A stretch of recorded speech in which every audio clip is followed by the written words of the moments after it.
ಇವತ್ತಿನ ಈ ವಿಡಿಯೋದಲ್ಲಿ ನಾನು ನಿಮಗೆ ಅಡ್ಮಿಷನ್ ಭಾಗವನ್ನು ಪ್ರಾರಂಭ ಮಾಡ್ತಾ ಇದ್ದೀನಿ. ಅಡ್ಮಿಷನ್ ಅಂತಂದರೆ ಒಪ್ಪಿಕೊಳ್ಳುವಂಥದ್ದು. It is almost like ಎಗ್ರೀಯಿಂಗ್.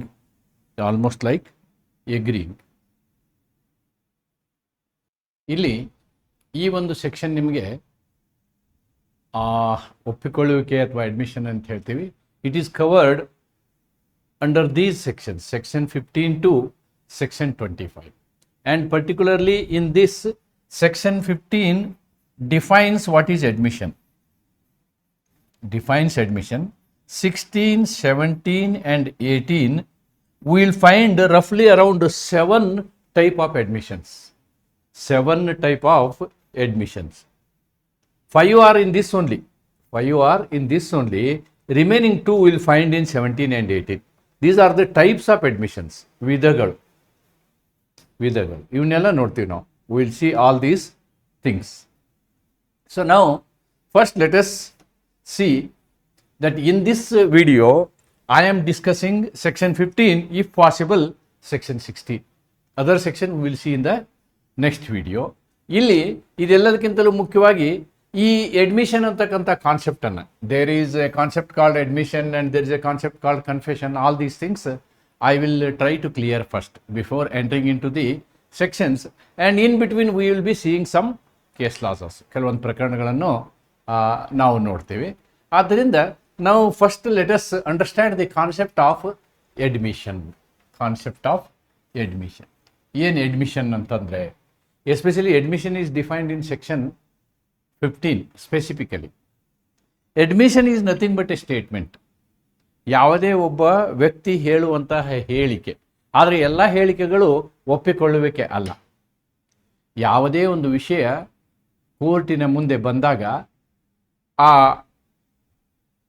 Fact in issue ಅಂತ ಹೇಳ್ತೀವಿ ನಾವು, ಅಥವಾ ರಿಲಿವೆಂಟ್ ಫ್ಯಾಕ್ಟ್ ಅಂತ ಹೇಳ್ತೀವಿ.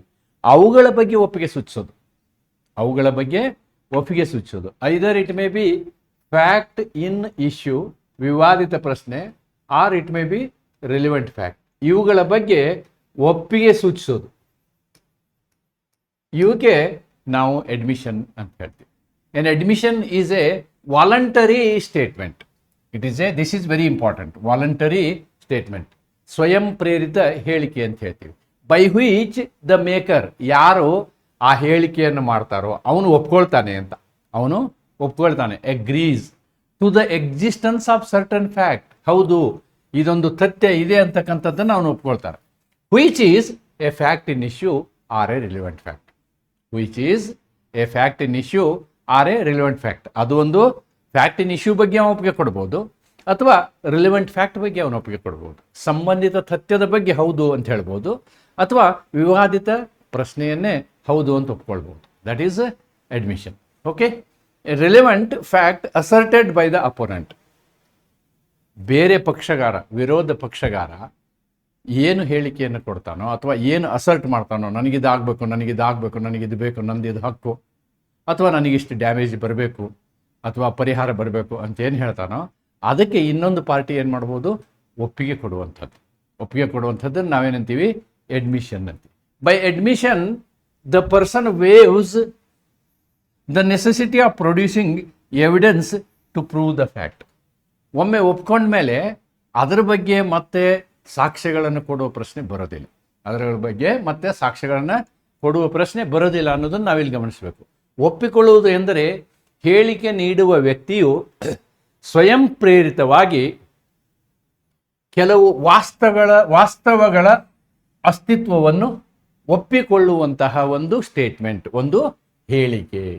ಆ ವಾಸ್ತವಗಳು ಪ್ರಕರಣದಲ್ಲಿ ವಿಚಾರ ವಸ್ತು ಆಗಿರಬೇಕು. ನಾನು ವಿವಾದಿತ ತಥ್ಯ ಅಂತ ಹೇಳ್ತೀನಿ ಇದಕ್ಕೆ, ಅಥವಾ ವಿರೋಧಿ ಪಕ್ಷವು ಪ್ರತಿಪಾದಿಸಿದ ಸಂಬಂಧಿಸಿದ ವಾಸ್ತವ ಇರಬೇಕು, ಅಥವಾ ಸಂಬಂಧಿಸಿದ ತಥ್ಯ ಇರಬೇಕು ಅಂತಕ್ಕಂಥದ್ದನ್ನು ನಾವು ಅಡ್ಮಿಷನ್ ಅಂತೀವಿ. ಒಪ್ಪಿಕೊಳ್ಳುವ ಮೂಲಕ ವ್ಯಕ್ತಿಯು ತನ್ನ ವಾಸ್ತವವನ್ನು ಸಾಬೀತುಪಡಿಸಲು ಸಾಕ್ಷಿಯನ್ನು ನೀಡುವ ಅಗತ್ಯವನ್ನು ತ್ಯಜಿಸುತ್ತಾನೆ.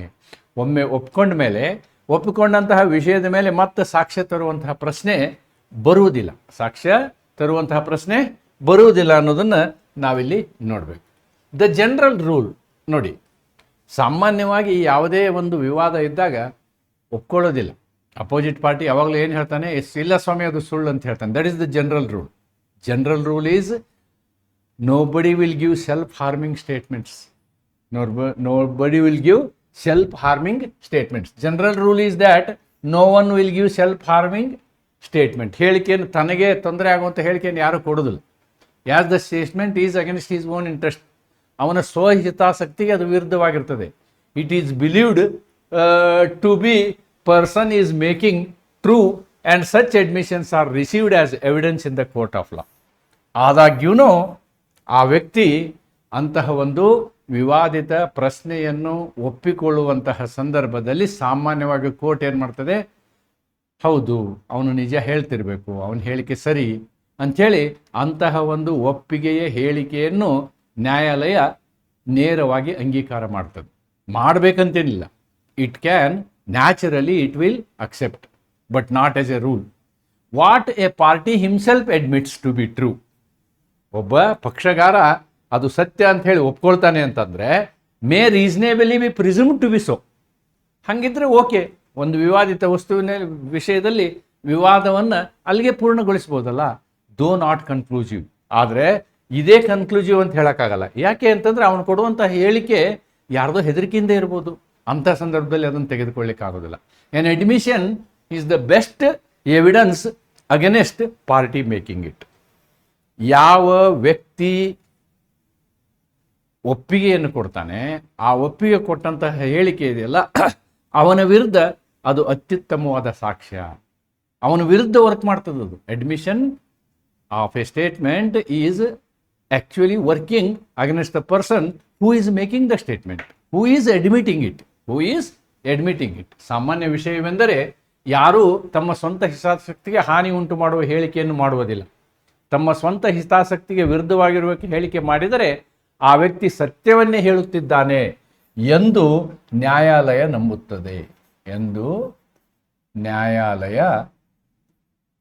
ನಂಬುತ್ತದೆ. ಮತ್ತು ಇಂತಹ ಒಪ್ಪಿಕೊಳ್ಳುವ ಹೇಳಿಕೆಗಳನ್ನು ನ್ಯಾಯಾಲಯದಲ್ಲಿ ಸಾಕ್ಷ್ಯಗಳಾಗಿ ಸ್ವೀಕರಿಸಲಾಗುತ್ತದೆ. These admissions are taken as evidence. ಒಂದು ಪಕ್ಷ ಸತ್ಯವೆಂದು ಒಪ್ಪಿಕೊಂಡಿರುವ ವಿಷಯವನ್ನು ಸಾಮಾನ್ಯವಾಗಿ ಸತ್ಯವೆಂದು ಊಹಿಸಬಹುದು. It can be inferred. ಆ ರೀತಿ ಊಹೆ ಮಾಡ್ಬೋದು. ಅದು ಅಂತಿಮ ಸಾಕ್ಷಿ ಅಲ್ಲದಿದ್ದರೂ ಒಪ್ಪಿಕೊಳ್ಳುವುದು ಅದನ್ನು ಮಾಡಿದ ವ್ಯಕ್ತಿಯ ವಿರುದ್ಧ ಅತ್ಯುತ್ತಮವಾದ ಸಾಕ್ಷಿ ಎಂದು ಹೇಳಬಹುದು. It is not A conclusive proof, but normally it will be accepted as A evidence against the person who makes admission. ಯಾವನು ಒಪ್ಪಿಗೆ ಕೊಡ್ತಾನೋ ಅವನ ವಿರುದ್ಧ ಅದು ಒಳ್ಳೆಯ ಸಾಕ್ಷ್ಯ ಅಂತ ಹೇಳ್ಬೋದು. The burden of proof. An admission of the opposite party to the proceeding may be produced for the purpose of proving against him. ಯಾವುದೇ ಒಬ್ಬ ವ್ಯಕ್ತಿ ಯಾವುದೇ ಒಂದು ಹೇಳಿಕೆಯನ್ನು ಕೊಟ್ಟಿರುವ ದಾಖಲೆ ನಿಮ್ಮ ಹತ್ರ ಇದ್ದರೆ ಅದನ್ನು ಅವನ ವಿರುದ್ಧವಾಗಿ ನೀವೇನು ಮಾಡ್ಬೋದು, ಕೋರ್ಟಿನ ಮುಂದೆ ಪ್ರೊಡ್ಯೂಸ್ ಮಾಡ್ಬೋದು. That is the best evidence. ಆದರೆ ಯಾರ ವಿರುದ್ಧ ಆ ವ್ಯಕ್ತಿ ಹೇಳಿರುವ ಹೇಳಿಕೆಯನ್ನು ನೀವು ಕೋರ್ಟ್ ಮುಂದೆ ತರ್ತೀರೋ ಆ ವ್ಯಕ್ತಿ ನಿಜವಾಗಿ ಅದನ್ನು ಹೇಳಿದರೆ ಮ್ಯಾಟರ್ ಎಂಡ್ಸ್ ದೇರ್. ಆದರೆ ಅವನು ಯಾರ ಹೇಳಿಕೆಯನ್ನು ಕೋರ್ಟ್ ಮುಂದೆ ತರ್ತೀವೋ, ಯಾರ ಒಪ್ಪಿಗೆಯನ್ನು ನಾವು ಕೋರ್ಟ್ ಮುಂದೆ ತರ್ತೀವೋ ಆ ವ್ಯಕ್ತಿಯು ಅದನ್ನು ರಿವರ್ಟ್ ಮಾಡ್ಬೋದು. If such strong evidence of the fact is admitted, the burden of proving the contrary upon the party making the admission. ಇಲ್ಲ, ನಾನು ಆ ಹೇಳಿಕೆ ಹೇಳಿಲ್ಲ ಅಂಥೇಳಿ ಹೇಳುವುದಾದರೆ ಹೇಳಿಲ್ಲ ಅನ್ನುವ ವಿಷಯವನ್ನು ನೀವೇನು ಮಾಡಬೇಕಾಗತ್ತೆ, ಸಾಬೀತುಪಡಿಸಬೇಕಾಗತ್ತೆ.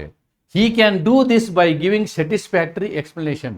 ಯಾಕೆ ನಾನು ಅದನ್ನು ಹೇಳಿಲ್ಲ ಅನ್ನುವುದರ ಬಗ್ಗೆ ನೀವೇನು ಮಾಡಬೇಕು, ಆ ವ್ಯಕ್ತಿ ವಿವರಣೆಯನ್ನು ಕೊಡಬೇಕಾಗ್ತದೆ. That the admission was wrong are made under circumstances. ನೋಡಿ, ನೀವು ಹೇಳುವಂತಹ ಒಪ್ಪಿಗೆ ಅದು ತಪ್ಪಿದೆ ಅಥವಾ ಅದು ಕಠಿಣ ಪರಿಸ್ಥಿತಿಯಲ್ಲಿ ನಾನು ಮಾಡಿದ್ದೀನಿ.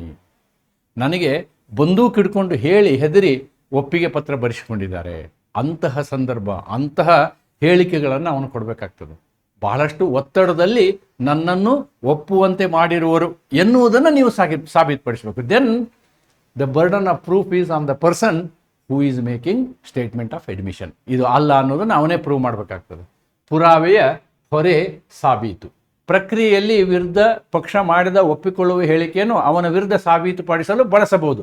ಇದು ಅತ್ಯುತ್ತಮವಾದ ಸಾಕ್ಷಿಯಾಗಿದೆ. ಇಂಥ ಬಲವಾದ ವಾಸ್ತವದ ಸಾಕ್ಷಿ ಒಪ್ಪಿಕೊಳ್ಳಲ್ಪಟ್ಟಿದ್ದರೆ ಅದರ ವಿರುದ್ಧ ಸಾಬೀತುಪಡಿಸುವ ಭಾರವು ಒಪ್ಪಿಕೊಳ್ಳುವವನ ಹೇಳಿಕೆ ಮಾಡಿದ ಪಕ್ಷದ ಮೇಲಾಗಿರುತ್ತದೆ. ಯಾರು ಒಪ್ಪಿಗೆ ಹೇಳಿಕೆಯನ್ನು ಕೊಟ್ಟಿರ್ತಾರೆ ಅವನ ಮೇಲೆ ಜವಾಬ್ದಾರಿ ಇರ್ತದೆ ಇದು ಸುಳ್ಳು ಅಂತ ಹೇಳಿ ಸಾಬೀತುಪಡಿಸಲಿಕ್ಕೆ. ಓಕೆ, ಅವನು ಇದನ್ನು ಒಪ್ಪಿಕೊಳ್ಳುವಿಕೆ ತಪ್ಪಾಗಿತ್ತು ಅಥವಾ ನಂಬಿಕೆಗೆ ಯೋಗ್ಯವಲ್ಲದ ಪರಿಸ್ಥಿತಿಗಳಲ್ಲಿ ಮಾಡಲ್ಪಟ್ಟಿತು. ನಾನು ಕಠಿಣ ಪರಿಸ್ಥಿತಿಯಲ್ಲಿ ಆ ರೀತಿಯಾದಂತಹ ಒಪ್ಪಂದವನ್ನು ಮಾಡಿಕೊಂಡಿದ್ದೇನೆ, ಆದರೆ ಅದು ನನ್ನ ಸ್ವಯಂ ಪ್ರೇರಣೆಯಿಂದ ಆದ ಒಪ್ಪಂದ ಅಲ್ಲ ಅನ್ನುವ ಮಾಹಿತಿಯನ್ನು ಅವನು ಕೋರ್ಟ್ಗೆ ಕೊಡಬೇಕಾಗ್ತದೆ. ಸಮರ್ಪಕವಾದ ವಿವರಣೆಯನ್ನು ನೀಡುವ ಮೂಲಕ ಅದು ಸರಿಯಾದ ಒಪ್ಪಿಗೆ ಅಲ್ಲ, it is not A proper admission ಅಂಥೇಳಿ ಅವನು ಕೋರ್ಟ್ ಮುಂದೆ ಸಾಬೀತುಪಡಿಸಲಿಕ್ಕೂ ಅವನಿಗೆ ಅವಕಾಶ ಇದೆ. ಬಟ್ ಸಾಬೀತುಪಡಿಸುವುದು ಯಾವನು ಒಪ್ಪಿಕೊಂಡಿರ್ತಾನೋ ಅವನ ಮೇಲೆ ಇರ್ತದೆ. ಹೌದು ಇದು ನೀವು ಒಪ್ಪಿಗೆ ಪತ್ರ ನಿಜ ಅಂತಲೂ ಕೋರ್ಟ್ ಮುಂದೆ ಹೇಳ್ಬೋದು. ಇಲ್ಲ ಸ್ವಾಮಿ ಅವ್ರು ಕೊಟ್ಟಿರುವಂಥ ಒಪ್ಪಿಗೆ ಪತ್ರ ಅದು ನಿಜ ಅಲ್ಲ, ಅದು ಸುಳ್ಳು ತಪ್ಪಾಗಿದೆ, ಅಥವಾ ಅದನ್ನು ನಾನು ಕಠಿಣ ಪರಿಸ್ಥಿತಿಯಲ್ಲಿ ಮಾಡಿದ್ದೀನಿ ಆದರೆ ಈಗ ಒಪ್ಪೋದಿಲ್ಲ. ಉದಾಹರಣೆಗೆ ಪೊಲೀಸರ ಮುಂದೆ ಹೇಳಿದ ಒಪ್ಪಿಗೆ ಪತ್ರಗಳು. ಕೋರ್ಟ್ ಮುಂದೆ ನೀವೇನು ಹೇಳ್ಬೋದು, ಪೊಲೀಸರ ಮುಂದೆ ಕೊಲೆ ಮಾಡಿದ್ದೀನಿ ಅಂತ ಹೇಳ್ಬೋದು. ಆದರೆ ಕೋರ್ಟ್ ಮುಂದೆ ಬಂದಾಗ ನೀವೇನು ಹೇಳ್ತೀರಿ, ಇಲ್ಲ ಸ್ವಾಮಿ ನನಗೆ ಒತ್ತಾಯದಿಂದ ಬರೆಸ್ಕೊಂಡಿದ್ದಾರೆ ಅಂಥೇಳಿ ಹೇಳು. That is the concept of rebuttal. An admission is a statement, already we have told. ಇದನ್ನು 3 ಟೈಪ್ ಸ್ಟೇಟ್ಮೆಂಟ್ ಅಂತೀವಿ ನಾವು. 3 type. There is 1 oral, there is 2 documentary, and the third one is in electronic form. In electronic form.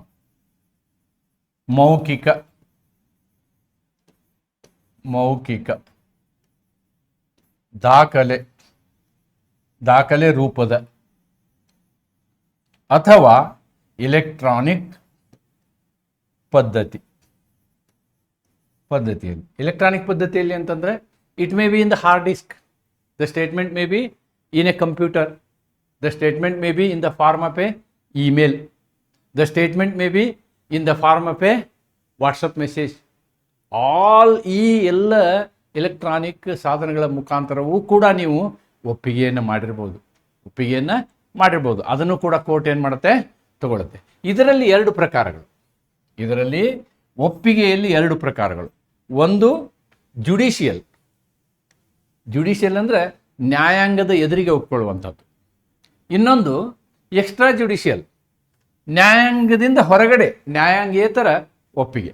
ಅಂದರೆ ಯಾವುದನ್ನು ನೀವು ಕೋರ್ಟಿನ case ನಡೀತಾ ಇರ್ತದೆ, proceeding ನಡೀತಾ ಇರ್ತದೆ, ನ್ಯಾಯಿಕ ವಿಚಾರಣೆ ನಡೀತಾ ಇರ್ತದೆ, ಅಂತಹ ಸಂದರ್ಭದಲ್ಲಿ ಒಪ್ಪಿಕೊಂಡಂತಹ ಒಪ್ಪಿಗೆಗಳಿದಾವಲ್ಲ, ದೇ ಆರ್ ಜುಡಿಷಿಯಲ್. ಉಳಿದದ್ದೆಲ್ಲನೂ ಎಕ್ಸ್ಟ್ರಾ ಜುಡಿಷಿಯಲ್, ನಾನ್ ಜುಡಿಷಿಯಲ್ ಅಂತ ಹೇಳ್ಬೋದು, ಎಕ್ಸ್ಟ್ರಾ ಜುಡಿಷಿಯಲ್ ಅಂತ. ಜುಡಿಷಿಯಲ್ ಅಡ್ಮಿಷನ್ಸ್ ಆರ್ ಪಕ್ಕಾ ಎವಿಡೆನ್ಸ್. ಜುಡಿಷಿಯಲ್ ಅಡ್ಮಿಷನ್ಸ್ ಆರ್ ಪಕ್ಕಾ ಎವಿಡೆನ್ಸ್. 164 ಸ್ಟೇಟ್ಮೆಂಟ್ ಅಂತಾರೆ. 164 ಸ್ಟೇಟ್ಮೆಂಟ್. ಮೋಸ್ಟ್ಲಿ ಇದು CRPC ಸೆಕ್ಷನ್ ಅಂತ ಅನಿಸುತ್ತೆ ನನಗೆ. CRPC 164 section. ನಾವು ಜಡ್ಜ್ ಮುಂದೆ ಹೇಳಿಕೆ ಕೊಡ್ತೀವಿ ಅಥವಾ ಒಪ್ಪಿಗೆ ಕೊಡ್ತೀವಿ. So that is final. ಅದನ್ನು ಮತ್ತೆ ರಿಬಟ್ ಮಾಡೋ ಪ್ರಶ್ನೆ ಬರಲ್ಲ. Admissions that are made by A party during the proceedings in case are referred to as judicial admissions.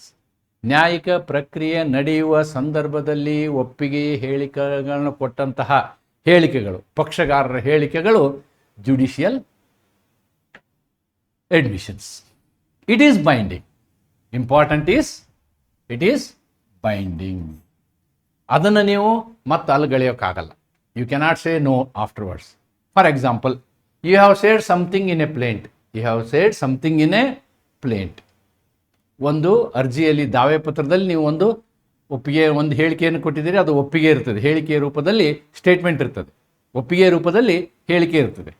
ಅದನ್ನು ಬೇರೊಂದು ಕೇಸಲ್ಲಿ ಅದನ್ನು ಪ್ರೊಡ್ಯೂಸ್ ಮಾಡ್ಬೋದು ಅವರು. ಇನ್ನೊಬ್ಬ ಪಾರ್ಟಿ ಏನು ಮಾಡ್ಬೋದು, ನೀವು ಈ ಪ್ರಕರಣದಲ್ಲಿ ಹೇಳಿದಂತಹ ಒಂದು ಒಪ್ಪಿಗೆ ಹೇಳಿಕೆಯನ್ನು ಮತ್ತೊಂದು ಪ್ರಕರಣಕ್ಕೆ ತಗೊಂಡು ಹೋಗಿ ಕೋರ್ಟ್ ಮುಂದೆ ಪ್ರೊಡ್ಯೂಸ್ ಮಾಡ್ಬೋದು. That is the concept, right? Therefore ವಾದ ಪತ್ರದಲ್ಲಿ ಮಾಡಿದ ಒಪ್ಪಿಕೊಳ್ಳುವಿಕೆ ನ್ಯಾಯಾಲಯದಲ್ಲಿ ಮಾಡಿದ ಮೌಖಿಕ ಒಪ್ಪಿಕೊಳ್ಳುವಿಕೆ, ಇವುಗಳು ಉದಾಹರಣೆಗಳು ಅಂತ ಹೇಳ್ಬೋದು ನಾವು. ದೆನ್ ಎಕ್ಸ್ಟ್ರಾ ಜುಡಿಷಿಯಲ್ ಸ್ಟೇಟ್ಮೆಂಟ್ಸ್, ನ್ಯಾಯಾಲಯದ ಹೊರಗಡೆ ಹೇಳಿದ ಒಪ್ಪಿಗೆಗಳು. ಹೊರಗಡೆ ಒಪ್ಕೊಂಡಿರ್ತೀರಿ ನೀವು ನಿಮ್ಮ ಫ್ರೆಂಡ್ ಹತ್ರ ಒಪ್ಕೊಂಡಿರ್ತೀರಿ, ಡಾಕ್ಟರ್ ಹತ್ರ ಒಪ್ಕೊಂಡಿರ್ತೀರಿ. ಯಾವುದೋ ಒಬ್ಬ ವ್ಯಕ್ತಿಗೆ ಏನಾಗುತ್ತೆ, ಮರ್ಡರ್ ಮಾಡಿರ್ತಾನೆ, ಅವನಿಗೂ ಗಾಯ ಆಗಿರುತ್ತೆ, ತಪ್ಪಿಸ್ಕೊಂಡು ಓಡಿ ಬಂದಿರ್ತಾನೆ ಇನ್ನೊಬ್ಬನ ಸಾಯಿಸಿ. ಅವನ ಗಾಯವನ್ನು ಸರಿ ಮಾಡ್ಬೇಕಂದ್ರೆ ಯಾರ ಹತ್ರ ಹೋಗ್ಬೇಕು? ಅವನು ಡಾಕ್ಟರ್ ಹತ್ರ ಹೋಗ್ಬೇಕು. ಅವಾಗ ಡಾಕ್ಟರ್ ಕೇಳ್ತಾರೆ ಯಾಕಪ್ಪ ಅಂತ ಹೇಳಿ. ಆವಾಗ ಡಾಕ್ಟರ್ಗೆ ಹೇಳಿದಂಥ ಹೇಳಿಕೆ ಏನಾಗ್ತದೆ? ಒಪ್ಪಿಗೆ ಹೇಳಿಕೆ ಆಗ್ತದೆ. ಇಲ್ಲ ಸ್ವಾಮಿ, ನಾನು ಅವನ್ನ ಕೊಲೆ ಮಾಡಿ ಬಂದಿದ್ದೀನಿ ಅಂತಂದ್ರೆ that becomes admission. That becomes an admission, right?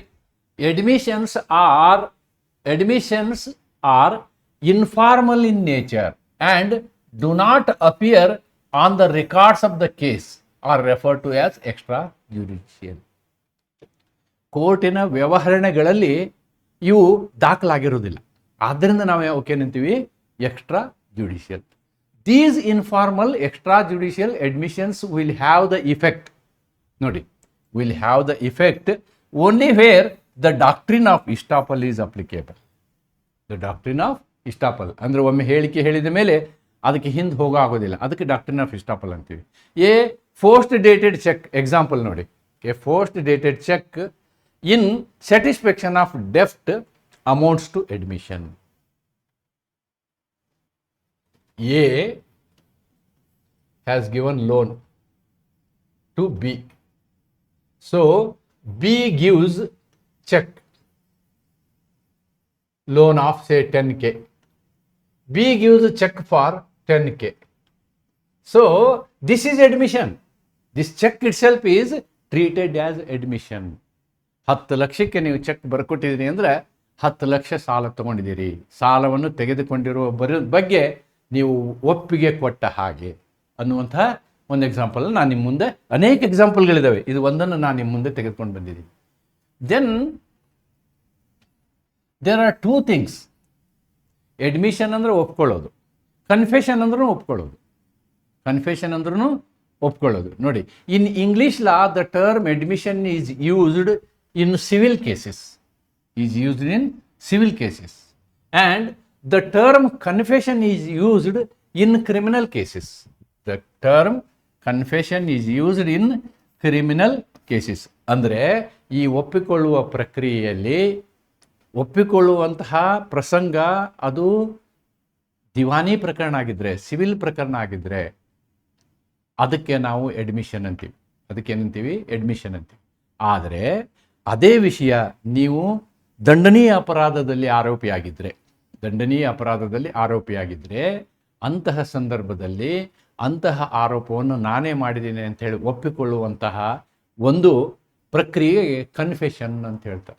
ಒಂದು ವಿಷಯಕ್ಕೆ ಏನಂತಾರೆ? ಕನ್ಫೆಷನ್ ಅಂತ. But Indian law has not made much distinction. In our BSA we have not done much distinction to maintain this either in evidence law or Indian BSA.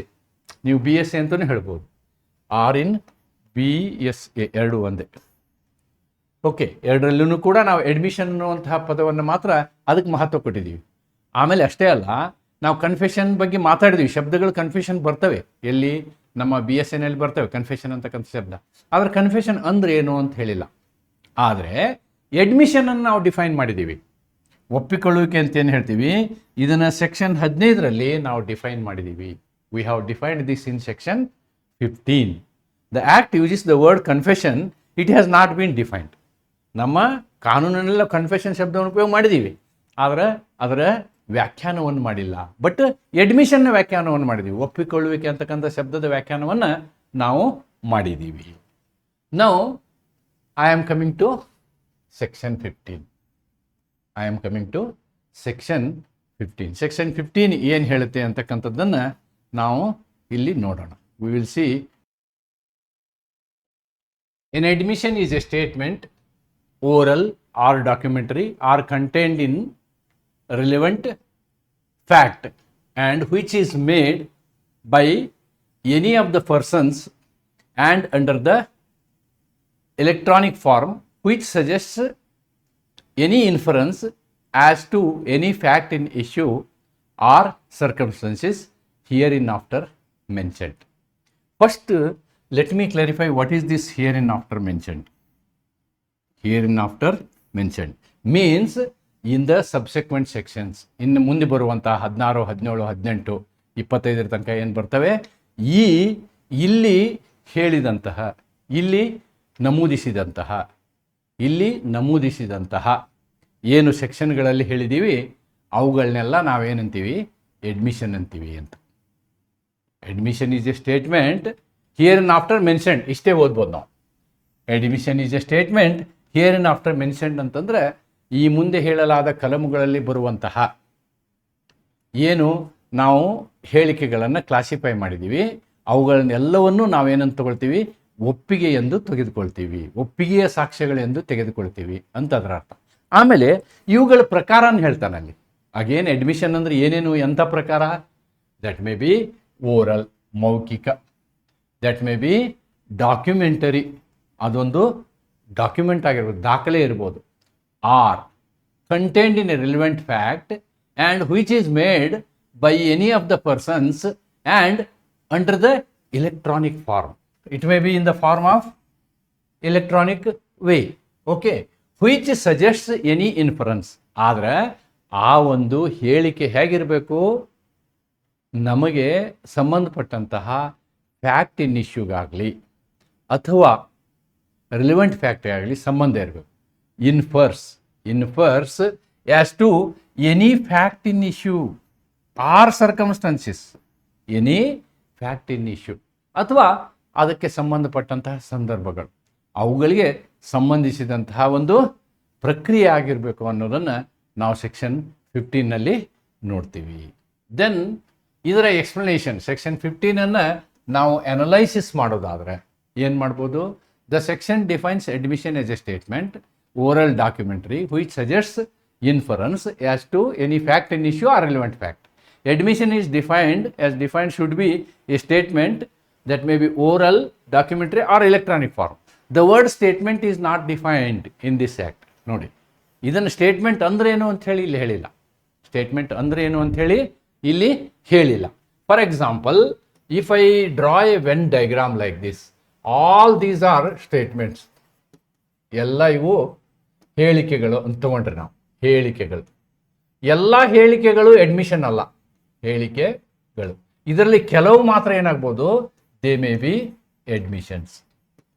ಕೆಲವೊಂದು ಮಾತ್ರ ಒಪ್ಪಿಗೆಗಳಿರ್ಬೋದು, ಒಪ್ಪಿಕೊಳ್ಳುವಂಥ ಹೇಳಿಕೆ, ಒಪ್ಪಿಕೊಳ್ಳುವ ಹೇಳಿಕೆ. Okay.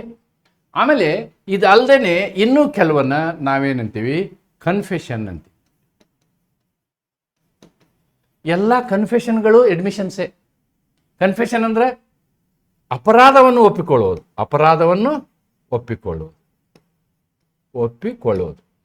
Right? So ಅಪರಾಧವನ್ನು ಒಪ್ಪಿಕೊಳ್ಳುವ confession ಕೂಡ ಒಂದು ಅಡ್ಮಿಷನ್ನೇ. ಈ admission ಕೂಡ ಒಂದು ಸ್ಟೇಟ್ಮೆಂಟು. ಇದು ಸ್ಟೇಟ್ಮೆಂಟು. ಆದರೆ ಅನೇಕ ಸ್ಟೇಟ್ಮೆಂಟ್ ಇರ್ತವೆ. ಇವು ಏನು ಮಾಡ್ತವೆ, ಈ ಎರಡು it will relate to fact in issue or relevant fact. ಅದಕ್ಕೆ ಮಾತ್ರ ನಾವಿಲ್ಲಿ ಇವನ್ ತಗೊಳ್ತೀವಿ. Especially admission is majorly related to fact in issue. That is very very important. Though admissions are relevant and may be proved as against the person making them. Vide section 19 ನೋಡಿದರೆ ನಿಮಗೆ ಅದರ ಬಗ್ಗೆ ವಿವರವಾಗಿ ಗೊತ್ತಾಗುತ್ತೆ. Now the same thing I have written in Kannada here. ಯಾವುದಾದರೂ ತಾರ್ಕಿಕ ಊಹೆ ಇದು ಹಿಂಗೆ ಬರ್ತದೆ. ತಾರ್ಕಿಕ ಊಹೆಯನ್ನು ಸೂಚಿಸುತ್ತದೆ ಅಂತ ಬರ್ಕೋಬೇಕು ನೀವು. That is only change that we can do it in Kannada. Now as there was no definition in evidence act about the statement, ಹೇಳಿಕೆಯ ಬಗ್ಗೆ ವ್ಯಾಖ್ಯಾನ ಇಲ್ಲದೆ ಇರೋದ್ರಿಂದ ಕೋರ್ಟ್ ಏನು ಮಾಡುತ್ತೆ, ಈ ಒಂದು ಕೇಸಲ್ಲಿ ಹೇಳಿಕೆ ಅಂದರೆ ಏನು ಅಂತ ಹೇಳುತ್ತೆ. ಹೇಳಿಕೆ ಅಂದರೆ ಏನು? Statement has been used in its primary meaning. ಏನು primary meaning? Something that is told. ಅಂದರೆ ಏನಾದರೂ ಒಂದು ಮಾತನ್ನು ಮಾತಾಡಿದರೆ ಆ ಮಾತನ್ನು ನಾವು ಏನಂತೀವಿ ಸ್ಟೇಟ್ಮೆಂಟ್ ಅಂತ ಹೇಳ್ತೀವಿ. ಈಗ ನಾನು ನಿಮಗೆ ಹತ್ರ ಮಾತಾಡ್ತಾ ಇದ್ದೀನಿ ಅಂತಂದರೆ I am making A statement. That is the meaning. Nothing more we have to worry about this. Then effect of admission. This is very very important concept we have to understand. ಒಮ್ಮೆ ಯಾವುದೇ ಒಂದು ವಿವಾದಿತ ಪ್ರಶ್ನೆಯನ್ನು ನಾನು ಒಪ್ಪಿಕೊಂಡ್ರೆ court ಏನು ಮಾಡುತ್ತೆ? It ಪ್ರಿಸೂಮ್ಸ್, ಹೌದು ಇವರ ಒಪ್ಪಿಗೆ ಏನು ಸತ್ಯವಾಗಿದೆ ಅಂಥೇಳಿ ಕೋರ್ಟ್ ನಂಬಬೇಕು. The principle is that what a party himself admits to be true may be reasonably presumed to be so.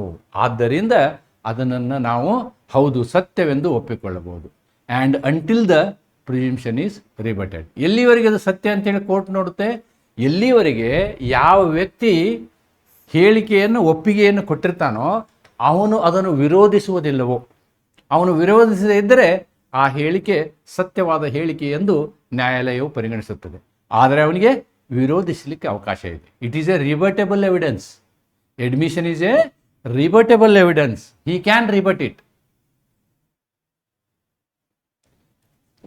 The fact admitted must be taken to be established.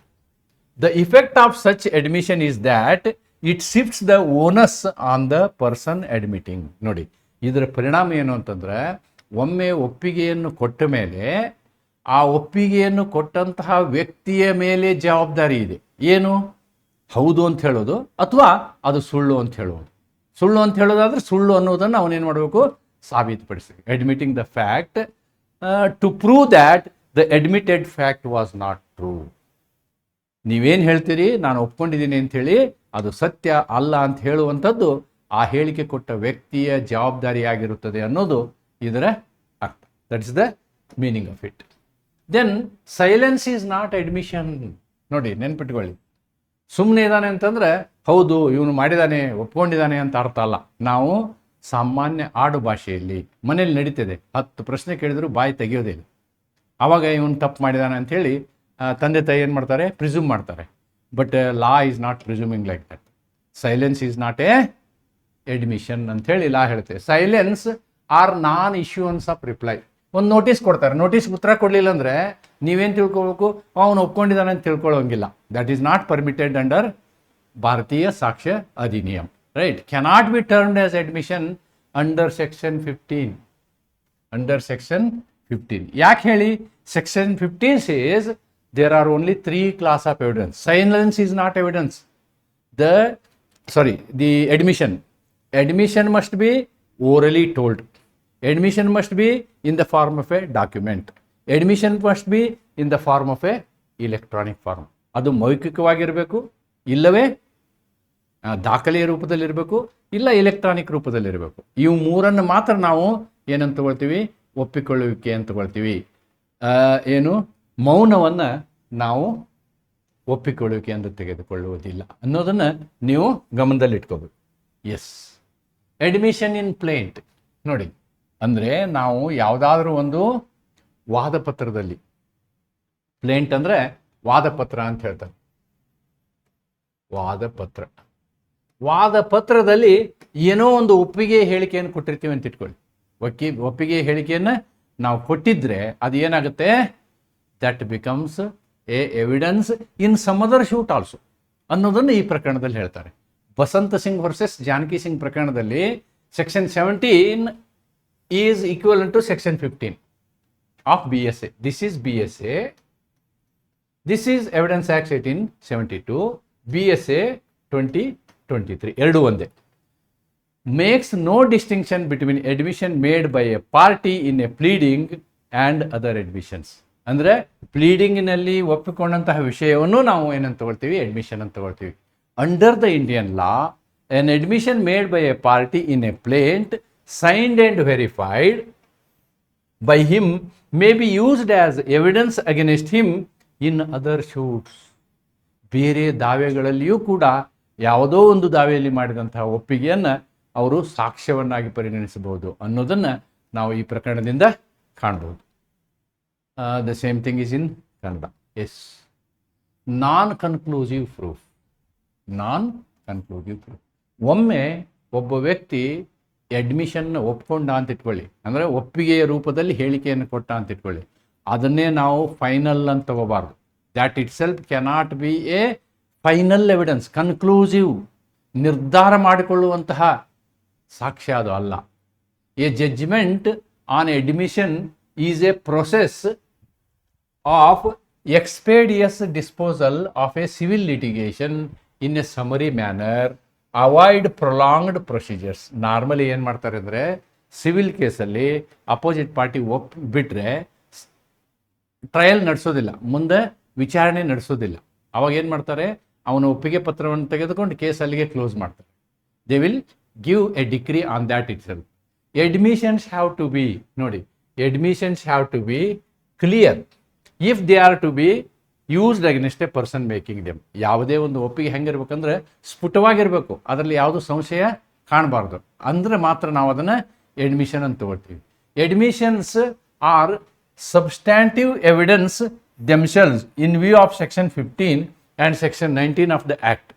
ಅವಕ್ಕೆ ಸಬ್ಸ್ಟ್ಯಾಂಟಿವ್ ಮೂಲ evidence ಅಂತಲೇ ತಗೋಬೋದು, ನಾವು ಮೂಲ evidence ಅಂತಲೇ ತಗೋಬೋದು. ಆದರೆ ಅವನ್ನ ಕನ್ಕ್ಲೂಸಿವ್ ಪ್ರೂಫ್ ಅಂತ ತಗೊಳ್ಳಿಕ್ಕೆ ಸಾಧ್ಯತೆ ಇಲ್ಲ. ಯಾಕೆ ಸಾಧ್ಯತೆ ಇಲ್ಲ? Because there is a scope for rebuttal. Scope for rebuttal. ಈಗ ಚೆಕ್ ಕೊಟ್ಟಿರ್ತಾನೆ ಅವನು, ಚೆಕ್ ಕೊಟ್ಟಿರ್ತಾನೆ, ಚೆಕ್ 10 ಲಕ್ಷಕ್ಕೆ ಕೊಟ್ಟಿರ್ತಾನೆ, ಅದನ್ನು ಇವನು ಕೋರ್ಟಿಗೆ ಪ್ರೊಡ್ಯೂಸ್ ಮಾಡ್ತಾನೆ. ಆಮೇಲೆ ಎನ್ಕ್ವೈರಿ ಮಾಡಿದ್ರೆ ಗೊತ್ತಾಗುತ್ತೆ ಆ ಚೆಕ್ನಲ್ಲಿ ಆ ಪಾರ್ಟಿ ಸಹಿ ಮಾಡಿರ್ತಾನಲ್ಲ ಅದು ಒರಿಜಿನಲ್ ಸಿಗ್ನೇಚರ್ ಅಲ್ಲ, signature is forged. So that is a ground for rebuttal. That is a ground for rebuttal ಅನ್ನೋದನ್ನು ನಾವಿಲ್ಲಿ ಹೇಳ್ಬೋದು. ಆದ್ದರಿಂದ ಇದು ಕನ್ಕ್ಲೂಸಿವ್ ಪ್ರೂಫ್ ಅಲ್ಲ ಅಂತ ಹೇಳ್ತೀವಿ ನಾವು. ಆಮೇಲೆ ಇನ್ನೊಂದು ಭಾರಿ ಪ್ರಮುಖವಾದಂತಹ ಇನ್ನೊಂದು ನಾವೇನು ಗಮನಿಸಬೇಕಂತಂದ್ರೆ, ಅಡ್ಮಿಷನ್ ವಿಷಯದಲ್ಲಿ ಒಂದು ಹೇಳಿಕೆಯನ್ನು ಕೊಟ್ಟಾಗ ಆ ಹೇಳಿಕೆಯನ್ನು ಏನು ಕೊಟ್ಟಿರ್ತಾನೆ ಕಂಪ್ಲೀಟ್ ತಗೊಳ್ಬೇಕು. That statement should be incomplete. ಅದರಲ್ಲಿ ಅರ್ಧ ತಗೊಂಡು ಅರ್ಧ ಬಿಡಬಾರ್ದು.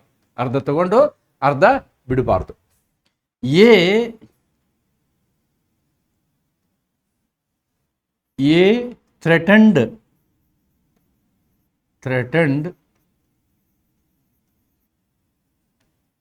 To kill me, to kill, A threatened to kill B with a knife,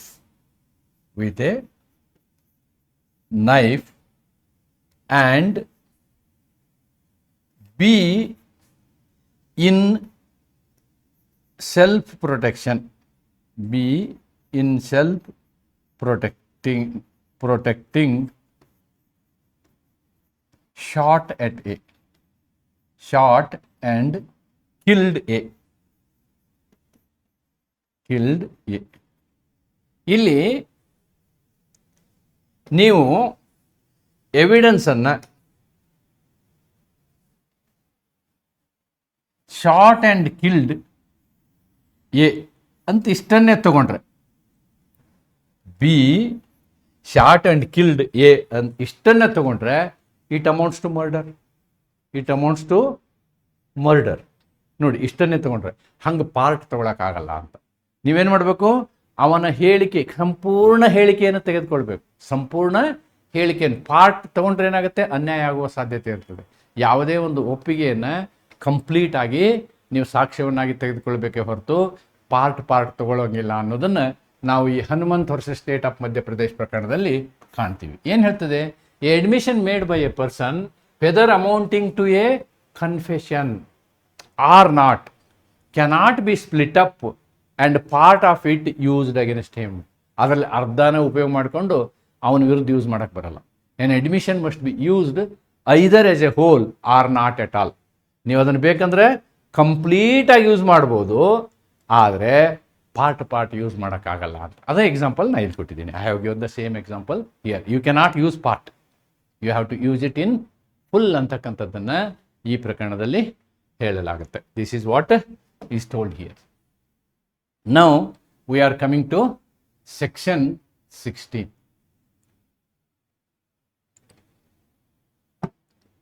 Section 16 talks about 5 types of admissions. Section 16 talks about 5 types of admissions. It has got subclass 1, it has got subclass 2. In that subclass 2, it has got again Roman 1, Roman 2. In Roman 2, again it has got 2 categories. It has got 2 categories. Admissions by party to proceeding or his agent. ನೋಡಿ, ಇಲ್ಲಿ admission ಒಂದು party, ಇನ್ನೊಂದು agent. ಅದನ್ನು first ಪಾರ್ಟಲ್ಲಿ ಹೇಳ್ತಾರೆ. ಇನ್ 16(1) it is told. In section 16(1) section 16(1) statement made by A party. ಎಂಥ party? he must be relating to that proceeding. He must be relating to that proceeding, that party. That party is admissible. Is admissible. ಅವನು ಒಪ್ಪಿಕೊಂಡಂತ, ಅವನು plaintiff ಇರ್ಬೋದು, defendant ಇರ್ಬೋದು, accused ಇರ್ಬೋದು, ಅಥವಾ prosecutor ಇರ್ಬೋದು. ಇವರು ಯಾರಲ್ಲಿ ಯಾರಾದರೂ ಕೂಡ ಒಪ್ಪಿಗೆಯನ್ನು ಕೊಟ್ಟರೆ ಆ ಒಪ್ಪಿಗೆಯನ್ನು ನಾವು ಅಡ್ಮಿಷನ್ ಅಂಥೇಳಿ ತೆಗೆದುಕೊಳ್ಬೋದು ಅಂತ ಇದರ ಅರ್ಥ. Okay. Or by an agent, ಅಥವಾ ಅವರ ಪ್ರತಿನಿಧಿ. He must be authorised agent. ಅಷ್ಟೇ ಅಲ್ಲ, ಕೋರ್ಟ್ಗೆ ಅವರ ಏಜೆಂಟ್ ಅನ್ನೋದು ನಂಬಿಕೆ ಆಗಬೇಕು. Any such party whom the court regards. ನೋಡಿ, ಯಾವ ಏಜೆಂಟ್ನನ್ನು ಹೌದು ಅವನು ಏಜೆಂಟ್ ಅಂತ ಹೇಳಿ ಕೋರ್ಟ್ ಒಪ್ಪಿಕೊಳ್ಳುತ್ತೆ, ಅವನು under the circumstances of the case, ಆ ಒಂದು ಪ್ರಕರಣದ ಸಂದರ್ಭಗಳ ಪ್ರಶ್ನೆಯಲ್ಲಿ ಆ ವ್ಯಕ್ತಿ ಇದನ್ನಲ್ಲ, ಪ್ರತಿನಿಧಿ, ಅವನು ನಿಜವಾದ ಪ್ರತಿನಿಧಿ. ಯಾರ ಪರವಾಗಿ? ಆ ಒಂದು ಪಾರ್ಟಿಯ ಪರವಾಗಿ. For example, the agent may be A advocate. ಆ ಸಂದರ್ಭಕ್ಕೆ, ಆ ಪ್ರಕರಣಕ್ಕೆ ಸಂಬಂಧಪಟ್ಟಂತೆ ಅವನು ಏನಾಗಿರ್ತಾನೆ? ಏಜೆಂಟ್ ಆಗಿರ್ತಾನೆ. ಆ್ಯಸ್ ಎಕ್ಸ್ಪ್ರೆಸ್ಲಿ ಅವನು ಏನು ಮಾಡ್ಬೋದು? ಎಕ್ಸ್ಪ್ರೆಸ್ಲಿ ಆದರೂ ಮಾಡ್ಬೋದು, ಇಂಪ್ಲೈಡಿ ಆದರೂ ಮಾಡ್ಬೋದು, ಆಥರೈಸ್ಡ್. ಅವನನ್ನು, ಆ ವ್ಯಕ್ತಿಯನ್ನು ನೀವೇನು ಮಾಡ್ಬೋದು? ಪಾರ್ಟಿ ಅಪಾಯಿಂಟ್ ಮಾಡಿರ್ತಾರೆ. ಹೆಂಗೆ ಅಪಾಯಿಂಟ್ ಮಾಡಿರ್ತಾರೆ?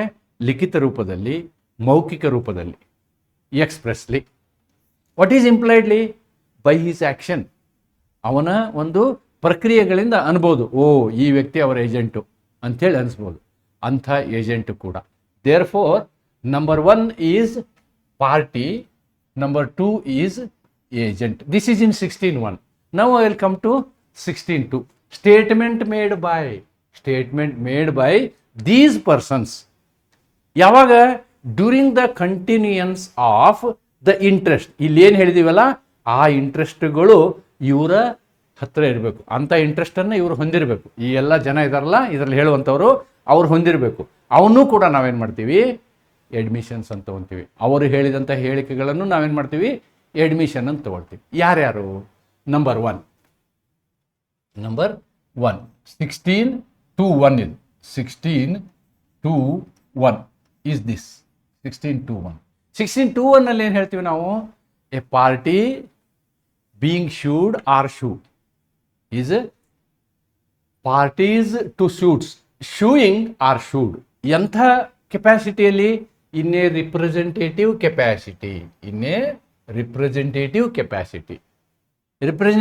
ಕೆಪಾಸಿಟಿ ಅಂತಂದರೆ, ಈಗ ಒಂದು 5-6 ಜನ ಇರ್ತಾರೆ, ಎಲ್ಲರೂ ಸೇರಿ ಕೋರ್ಟ್ಗೆ ಹೋಗ್ಬೇಕಾಗತ್ತೆ. ಎಲ್ಲರದ್ದು ಕಾಸ್ ಆಫ್ ಆ್ಯಕ್ಷನ್ ಒಂದೇ ಇರುತ್ತೆ. ಕಾಸ್ ಆಫ್ ಆ್ಯಕ್ಷನ್ ಅಥವಾ ಫ್ಯಾಕ್ಟ್ ಇನ್ ಇಶ್ಯೂ ಒಂದೇ ಇರುತ್ತೆ. ಆವಾಗ ಆ ಎಲ್ಲರ ಪರವಾಗಿ ಯಾರು ಒಬ್ಬರು ಬೇಕಂದ್ರೂ ಏನು ಮಾಡ್ಬೋದು? ಕೋರ್ಟ್ಗೆ ಹೋಗ್ಬೋದು. ಅದಕ್ಕೆ ನಾವೇನಂತೀವಿ? ರಿಪ್ರೆಸೆಂಟೇಟಿವ್ ಶೂಟ್ ಅಂತೀವಿ. ಶೂಟ್ ಆಫ್ ರಿಪ್ರೆಸೆಂಟೇಷನ್ ಅಂದರೆ ಎಲ್ಲರ ಹಿತಾಸಕ್ತಿಯನ್ನು ಕಾಪಾಡುವ ಒಬ್ಬ ಪ್ರತಿನಿಧಿ ಆಗ್ತಾನೆ. ಅವನ ವೈಯಕ್ತಿಕ ಹೇಳಿಕೆಗಳ ಅಡ್ಮಿಷನ್ ಅಲ್ಲ. ಅವನು ಪರ್ಸನಲ್ ಏನಾದರೂ ಅವನು ಒಪ್ಕೊಂಡ್ರೆ ಅದು ಒಪ್ಪಿಗೆ ಅಲ್ಲ. ಅವನು ಹೆಂಗೆ ಒಪ್ಕೋಬೇಕು? In the capacity of that particular representation. ಅಂದರೆ ಎಲ್ಲರ ಹಿತಾಸಕ್ತಿಯಲ್ಲಿ ಅವನು ಒಪ್ಪಿಗೆಯನ್ನು ಕೊಟ್ಟರೆ ಅದನ್ನು ತಗೋಬೋದು. Unless they were made while the party making them held that character. What character? ಅವನಿಗೇನು ಕ್ಯಾರೆಕ್ಟರ್ ಇರಬೇಕು? Representative character. ಎಲ್ಲರ ಪರವಾಗಿ ನಾನು ಈ ಒಂದು ಒಪ್ಪಿಗೆಯನ್ನು ಕೊಡ್ತಾ ಇದ್ದೀನಿ. ನನ್ನ ವೈಯಕ್ತಿಕ ಒಪ್ಪಿಗೆ ಅಲ್ಲ. ವೈಯಕ್ತಿಕ ಒಪ್ಪಿಗೆ ಅವಕಾಶವಿಲ್ಲ. ಆದರೆ ಈ ರಿಪ್ರೆಸೆಂಟೇಟಿವ್ ಕೆಪಾಸಿಟಿಯಲ್ಲಿ ಫೈಲ್ ಮಾಡುವಂತಹ ಒಬ್ಬ ಪಾರ್ಟಿ ಇರ್ತಾನಲ್ವಾ, ಆ ಪಾರ್ಟಿ ಎಲ್ಲರ ಬದಲಾಗಿ, ಎಲ್ಲರಿಗೋಸ್ಕರ, ಎಲ್ಲರ ಹಿತಾಸಕ್ತಿಗಾಗಿ ಒಪ್ಪಿಕೊಳ್ಳುವಂತಹ ಹೇಳಿಕೆಗಳನ್ನು ಏನು ಮಾಡ್ತದೆ, ಸ್ವೀಕರಿಸ್ತದೆ. Therefore this person is third person. 1, 2, 3. Now again this is 16:2.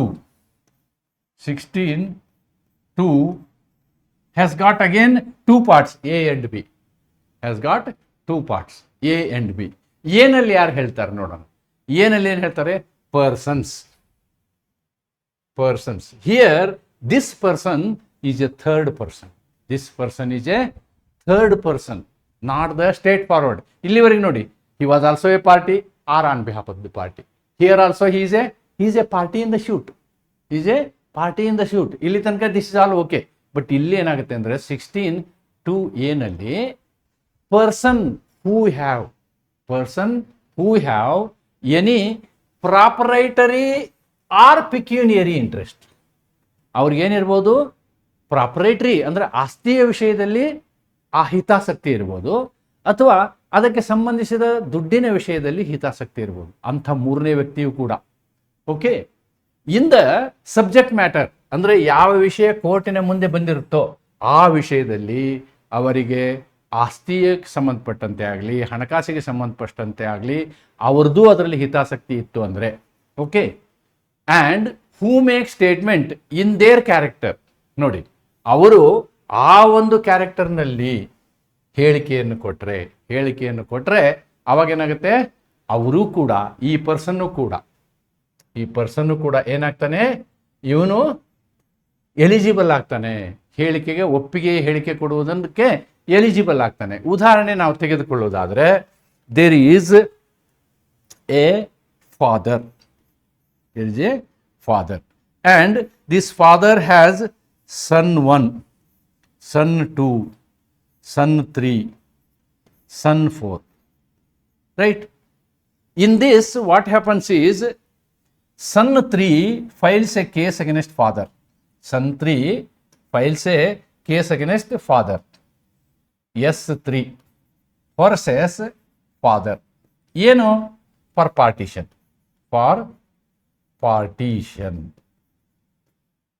of property. Partition of property. Okay. ಅಂದರೆ ಇಲ್ಲಿ ಮೂರನೆಯ ಮಗ ತಂದೆಯ ವಿರುದ್ಧ ಒಂದು ಸಿವಿಲ್ ಶೂಟನ್ನು ಹಾಕ್ತಾನೆ. ಏನು? ನನಗೆ ಪಾರ್ಟಿಷನ್ ಮಾಡಿಕೊಡಿ ಅಂಥೇಳಿ. Here there is a case between S3 and father. ಆದರೆ ಈ ತಂದೆಯ ಆಸ್ತಿಯಲ್ಲಿ ಪಿಕ್ಯೂನಿಯರಿ ಆಗಲಿ ಅಥವಾ ಪ್ರಾಪರ್ಟಿ ಆಗಲಿ, ಇವರುಗಳಿಗೂ ಕೂಡ ಏನಿದೆ, ಹಕ್ಕಿದೆ. S1 also has got pecuniary plus financial. S2 also has got pecuniary plus financial. S4 also has got pecuniary plus financial. So they have interest. Therefore, the statement made by this person, admission by S1, S2, S4 are also considered are admissions. ಇವುಗಳು ಕೂಡ ಏನಾಗ್ತವೆ, admissions ಆಗ್ತವೆ ಅಂತಕ್ಕಂಥದ್ದನ್ನು ಇಲ್ಲೇನು ಮಾಡ್ತೀವಿ ನಾವು, 4ರಲ್ಲಿ ತಗೊಳ್ತೀವಿ. That is 4th one. Now there is one more clause. One more clause is 16:2b. 16:2, not this 2, 16:2, 2b. 16:2b. ಇದರಲ್ಲಿ ಏನು ಹೇಳ್ತಾರೆ ನೋಡಿ, this is another 5th person, derived interest. Derived interest is the 5th person. Again, this person is a third person. This person is a third person. Parties ಆಗಲ್ಲ, they are not. ಇಲ್ಲೂ ಕೂಡ third person ನೋಡಿ. S1, S2, S4 are not parties in the case. Case is between father and the third son. Father and the third son, not with others. ಇಲ್ಲೂ ಅದೇ ಥರ, persons from whom parties to the suit have derived their interest. ಯಾವ ವ್ಯಕ್ತಿಯ ಮುಖಾಂತರ ಈ ಹಕ್ಕುಗಳು ಬಂದಿರ್ತವೆಯೋ, ಯಾವ ವ್ಯಕ್ತಿಯ ಮುಖಾಂತರ ಈ ಹಕ್ಕುಗಳು ಬಂದಿರ್ತವೆ.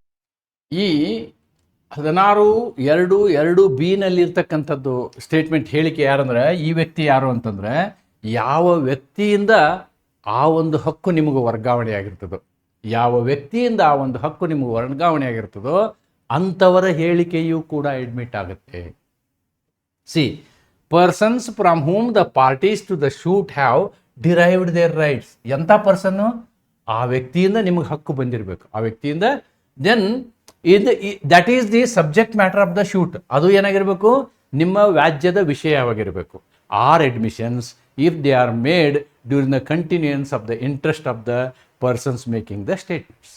ಸೊ ನಾವು I will give one example for this 16(2)(B.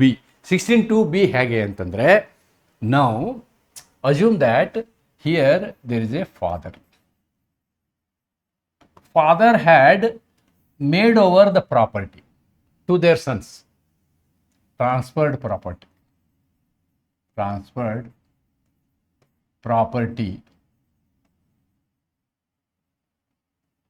to sons. Then there is a son 1. Son 1 is filing a case against son 2. There is a case between S1 versus S2 on some property issue.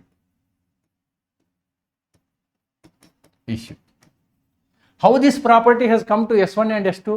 It has come by father, derived from father. The property is derived. This property is derived property. It is a derived from whom? From father. Derived from father. Therefore, the statement of the father or admission of the father, ತಂದೆ ಏನಾದರೂ admission ಥರದ ಹೇಳಿಕೆಯನ್ನು ಕೊಟ್ಟರೆ, this also becomes relevant. ಆದರೆ ಈ admission ಯಾವ ವಿಷಯದ ಬಗ್ಗೆ ಇರಬೇಕು? It should be pertaining to this disputed matter. Now if you read this, you will be clear. Persons from whom the parties to the suit. ಇಲ್ಲಿ ಪಾರ್ಟೀಸ್ ಯಾರು? S1 and S2. ಇವರಿಬ್ಬರು ಹಕ್ಕುಗಳು ಎಲ್ಲಿಂದ ಬಂದಿದೆ? Derived their interest in the subject matter of the suit. ಅಂತಹ ವ್ಯಕ್ತಿ ಯಾರಿಂದ ಬಂದಿದೆಯೋ ಆ ವ್ಯಕ್ತಿ. Therefore here the father is the person. ಇವ್ರು ಕೊಟ್ಟಂತಹ ಸ್ಟೇಟ್ಮೆಂಟ್ ಇದೆಯಲ್ಲ, the statement given by the father is relevant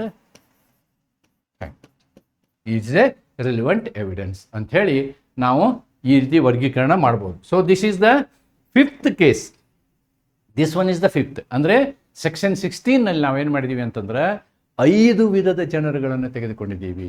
5 ವಿಧದ ಜನಗಳನ್ನು ತೆಗೆದುಕೊಂಡು ಇವರೆಲ್ಲರ ಒಪ್ಪಿಗೆಯ ಹೇಳಿಕೆಗಳೂ ಕೂಡ ಸಮಂಜಸ ಆಗ್ತವೆ ಅನ್ನೋದನ್ನು ನಾವಿಲ್ಲಿ ಮಾಡಿದ್ದೀವಿ. The same thing again, these things are explained here. I am not going into the details of this analysis of section 16. 16ಅನ್ನು ನಾವು ಒಂದು ಅನಲೈಸಿಸ್ ಮಾಡೋದಾದರೆ ಈ 5 ಜನರನ್ನು ನಾವು ಹೇಳ್ಬೋದು. Section 16 gives rule regarding who can give admission. Admission ಯಾರ್ಯಾರು ಕೊಡ್ಬೋದು? ಪಾರ್ಟಿ ಟು ದ ಶೂಟ್, ಪಕ್ಷಗಾರರು ಅಥವಾ ಅವರ ಪ್ರತಿನಿಧಿಗಳು. Party suing or sued in a representative capacity. He is also a party only, representative capacity. ಆದರೆ ರಿಪ್ರೆಸೆಂಟೇಟಿವ್ ಕೆಪಾಸಿಟಿ ಅವನು ಹೆಂಗೆ ಕೊಡಬೇಕು ಅಂತಂದರೆ, ತನ್ನ ರಿಪ್ರೆಸೆಂಟೇಟಿವ್ ಗುಣಧರ್ಮದಲ್ಲಿ ಒಪ್ಪಿಗೆ ಕೊಡ್ಬೋದು, ಇಂಡಿವಿಜುವಲಿ ಅಲ್ಲ. Then persons who has any proprietary or pecuniary interest in the subject matter. ಆ ಒಂದು ವ್ಯಾಜ್ಯದ ವಿಷಯದಲ್ಲಿ ಇವ್ರದ್ದೇ ಆದಂತಹ ಏನು ಹಕ್ಕು ಇರಬೇಕು. ಅದು ಹಕ್ಕೇನಿರಬೇಕು? ಆಸ್ತಿಯ ಹಕ್ಕಿರ್ಬೋದು ಅಥವಾ ಹಣಕಾಸಿನ ಹಕ್ಕಿರ್ಬೋದು ಅಂಥವರು. ಅಥವಾ person from whom the parties to the suit have derived their interest, ಇವರಿರ್ಬೋದು. ಈ 5 ಕ್ಯಾಟಗರಿಯ ಜನರನ್ನು ಅಥವಾ ಅವರ ಒಂದು ಒಪ್ಪಿಗೆ ಪತ್ರಗಳನ್ನು ನಾವು ಗಮನಕ್ಕೆ ತೆಗೆದುಕೊಳ್ತೀವಿ ಅಂತಕ್ಕಂಥದ್ದನ್ನು ನಾವಿಲ್ಲಿ ನೋಡ್ಬೋದು. ಅದನ್ನು ಡೀಟೇಲಾಗಿ ಎಕ್ಸ್ಪ್ಲೈನ್ ಮಾಡಿದೆ ನಾನು. What is admitted by the party, all these things For your exam purpose, these notes will help you. Same thing, whatever I have explained, I have written all those things here. Agent, we have written, I have explained what is agent. Then admission by council, yes, this case is important. This case is important. What is this case? Admission of the fact made by the council are binding upon their principals as long as they are unequivocal. ಅಂದರೆ council ಇರ್ತಾರಲ್ಲ, ಅವ್ರ ಒಪ್ಪಿಗೆಗಳು valid ಆಗ್ತವೆ. Only thing is ಅದು ದುರುದ್ದೇಶದಿಂದ ಇರಬಾರ್ದು. Okay, wear doubt exists ಅಂತ ಸಂದರ್ಭದಲ್ಲಿ ಸಮಸ್ಯೆ ಆಗ್ತದೆ. Where doubt exists it becomes a problem. Where doubt exist as to the purported admission, the court should be wary, court ಅವಾಗ ಯೋಚನೆ ಮಾಡಬೇಕಾಗ್ತದೆ. accept such admission until unless counsel or the advocate is authorized by the principal to make such. ಆವಾಗ ಅವನು ಏನು ಮಾಡಬೇಕಾಗತ್ತೆ, advocate ನಿಮ್ಮ client ಕೊಟ್ಟಂತಹ ಅಫಿಡವಿಟ್ಗಳನ್ನು ಕೋರ್ಟ್ ಮುಂದೆ ತೋರಿಸ್ಬೇಕಾಗ್ತದೆ. That is the understanding of this case. Lawyers generally has no implied or apparent authority to make admission. ತಾವೇ ಅಡ್ಮಿಷನ್ ಮಾಡೋದಿಲ್ಲ. Okay, which would surrender the rights of the client. ಆದ್ದರಿಂದ however he can make such admission or statement if it is proper step in accomplishing the purpose for which the lawyer is employed. ಅಂದರೆ ಆ ಪಾರ್ಟಿನೇ ಇವನ ಕಡೆ ಕೊಟ್ಟಿರ್ತಾನೆ, ನೀವು ಇದ್ರ ಬಗ್ಗೆ ಒಪ್ಪಿಗೆ ಪತ್ರವನ್ನು ಕೊಡಿ ಅಂಥೇಳಿ ಅವನಿಗೆ ಪತ್ರವನ್ನು ಕೊಟ್ಟಿರ್ತಾನೆ ಅಥವಾ ಹೇಳಿರ್ತಾನೆ. ಅಂಥ ಸಂದರ್ಭದಲ್ಲಿ ಮಾಡ್ಬೋದು. The client nor the court is bound by the lawyer statements or admissions as to matters of legal conclusions. ಬಿಡಿ, legal conclusions is something different. That is not a issue here, right? Next, the same thing is in Kannada here. Co-defendant. ನೋಡಿ, ಈಗ defendant ಇಬ್ರು ಇದ್ರು ಅಂತ ಇಟ್ಕೊಳ್ಳಿ. Plaintiff versus defendant 1, defendant 2 ಇದ್ರೆ, defendant 1 admission ಮಾಡಿದ್ರೆ ಇದ್ರ ಪರಿಣಾಮ ಇವ್ರ ಮೇಲೆ ಆಗಬಾರ್ದು. It should not affect D2. It should not affect D2. That is the concept. Then party suing are sued in a representative character. In explain ಮಾಡಿದ್ದೀನಿ ನಾನು. The statements made by persons who choose representative capacity.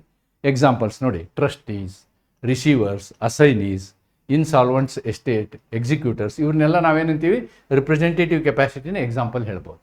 Persons who had a proprietary interest, jointly interested, ಈ ಪ್ರಸಂಗಗಳು, consignor, consignee, all these examples, these things also I have given you the notes. Then here there is a Allahabad High Court case. Allahabad High Court held that an admission made by petitioner's father, ಅದೇ example ಕೊಟ್ಟಿನಿ ನಾನು, regarding the position of the respondent was admissible. ತಂದೆಯ ಹೇಳಿಕೆಯನ್ನು admissible ಅಂತೇಳಿ ತೆಗೆದುಕೊಳ್ಬೋದು ಅನ್ನೋದನ್ನು ಈ ಪ್ರಕರಣದಲ್ಲಿ ಹೇಳಲಾಗ್ತದೆ. ನಾನು 16(2)(2)(b) ಬಗ್ಗೆ ಆ ಎಕ್ಸಾಂಪಲ್ ಕೊಟ್ಟಿದ್ದೀನಿ. Person from whom the parties to suit have derived their interest. This also I have explained. ಯಾವ ಇಂಟ್ರೆಸ್ಟ್ ಯಾವ ರೀತಿ ಇರುತ್ತೆ ಅಂತಕ್ಕಂಥದ್ದನ್ನು. ದೆನ್ ಈ ಕೇಸಲ್ಲಿ ನಿರ್ಮಲಾ ವರ್ಸಸ್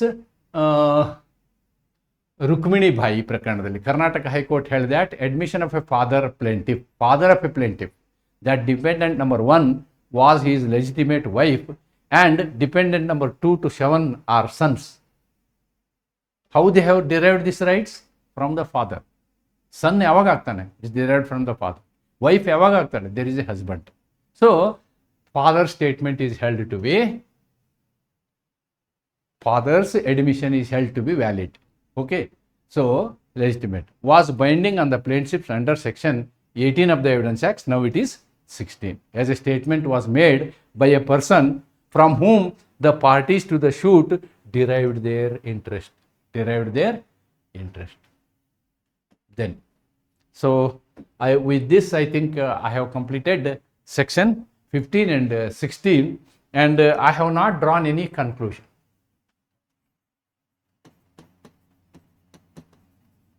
ಇಲ್ಲಿ ನೀವು ಕನ್ಕ್ಲೂಷನಲ್ಲಿ ಏನು ಬರೀಬೋದು? ಅಡ್ಮಿಷನ್ಗಳನ್ನು ತೆಗೆದುಕೊಳ್ಬಹುದು, ಪಾರ್ಟಿಗಳು ಒಪ್ಪಿಗೆಯನ್ನು ಬರ್ಕೊಡ್ಬೋದು ಪಾರ್ಟಿಗಳನ್ನು. ಆದರೆ ಪಾರ್ಟಿಗಳಲ್ಲದೆ ಇನ್ನೂ ಅನೇಕ ವ್ಯಕ್ತಿಗಳ ಒಪ್ಪಿಗೆಗಳು ಇಲ್ಲಿ ನಾವು ಅವುಗಳನ್ನು ಒಪ್ಪಿಗೆ ಎಂದು ನ್ಯಾಯಾಲಯ ಸ್ವೀಕರಿಸಬಹುದು. ಅವರುಗಳು ಯಾವ್ಯಾವು ಅಂತಂದರೆ ರಿಪ್ರೆಸೆಂಟೇಟಿವ್ ಕೆಪಾಸಿಟಿನಲ್ಲಿ ಕೊಡುವಂತಹ ಒಪ್ಪಿಗೆ, ಅಥವಾ what are the other things we have seen, any pecuniary or financial interest is there, ಅವರು ಕೊಡುವಂತಹ ಒಪ್ಪಿಗೆ, ಅಥವಾ the rights derived from some other person like father ಅಂಥ ಪರ್ಸನ್ಗಳ ಹೇಳಿಕೆ ಇವೆಲ್ಲವುಗಳನ್ನು ನಾವು ಅಡ್ಮಿಷನ್ ತೊಗೊಳ್ತೀವಿ ಅಂತ ಹೇಳಿ ನೀವು ಕನ್ಕ್ಲೂಷನ್ ಬರಿಬೋದು ಅಂತ ಹೇಳ್ತಾ I will be definitely uploading these notes in my Telegram channel ಅಂತ ಹೇಳ್ತಾ ಈ ವಿಡಿಯೋನ ಇಲ್ಲಿಗೆ ಮುಕ್ತಾಯಗೊಳಿಸ್ತೀನಿ. ನಮಸ್ಕಾರ.